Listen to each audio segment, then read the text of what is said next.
Sessions orders sweeping review of police reform agreements. The Justice Department late Monday asked a federal judge for more time to review and assess a proposed agreement to overhaul the Baltimore Police Department, saying it needed to determine how it might conflict with the crime-fighting agenda of new Attorney General Jeff Sessions. The government's request for a 90-day continuance came 3 days before a scheduled hearing before a federal judge, and just hours after Sessions announced he had ordered a sweeping review of the Justice Department's interactions with local law enforcement, including such court-enforceable improvement plans with troubled police agencies. It provided an early glimpse of the Attorney General's stance on police department oversight and his ambivalence about mandating widespread change of local law enforcement agencies. Sessions, an Alabama Republican who cultivated a tough-on-crime reputation during 20 years in the Senate, has repeatedly expressed concern that lengthy investigations of a police department can malign an entire agency. That view reflects a dramatic break from an Obama administration that saw such probes as essential in the holding local law enforcement accountable for unconstitutional practices. The federal government cited several reasons for the requested delay, including new Justice Department policies that federal officials say are aimed at reducing crime, as well as a new memo that seeks a review of existing or proposed consent decrees. If granted, the request would effectively put on pause a process that could lead to a sweeping overhaul in the policies and practices of the Baltimore police force.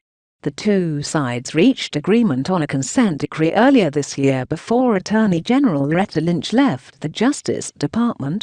The department said it was aware of the need for police reform in Baltimore, but added that the city has made progress toward reform on its own, and, as a consequence, it may be possible to take these changes into account, where appropriate, to ensure future compliance, while protecting public safety.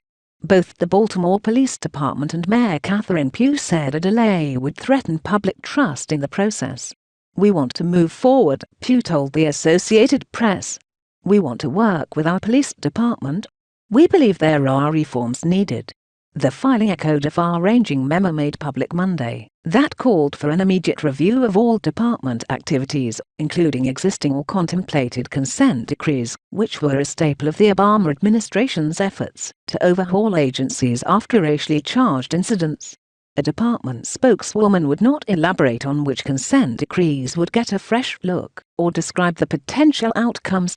In addition to Baltimore, the review also renewed questions about the fate of negotiations with Chicago's police department after a report released in the final days of Lynch's tenure found officers there had violated the constitutional rights of residents for years. Sessions has not committed to such an agreement, and has repeatedly said he believes broad investigations of police departments risk unfairly smearing entire agencies and harming officer morale. He has also suggested that officers' reluctance to aggressively police has contributed to a spike in violence in some cities. He reiterated that concern in the memo, adding that local control and local accountability are necessary for effective policing. It is not the responsibility of the federal government to manage non-federal law enforcement agencies. The proposed consent decree in Baltimore came after the Justice Department released a scathing report detailing long-standing patterns of racial profiling and excessive force within the city's police force.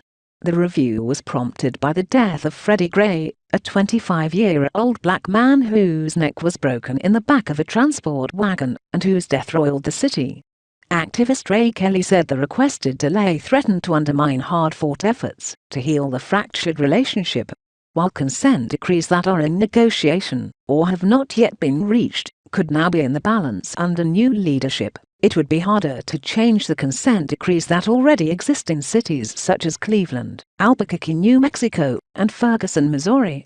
Though there is a mechanism that permits the Justice Department to seek to modify existing agreements that are overseen by court, most judges would not be sympathetic to amend an agreement for purely political reasons, said Jonathan Smith, a civil rights attorney in the Obama administration.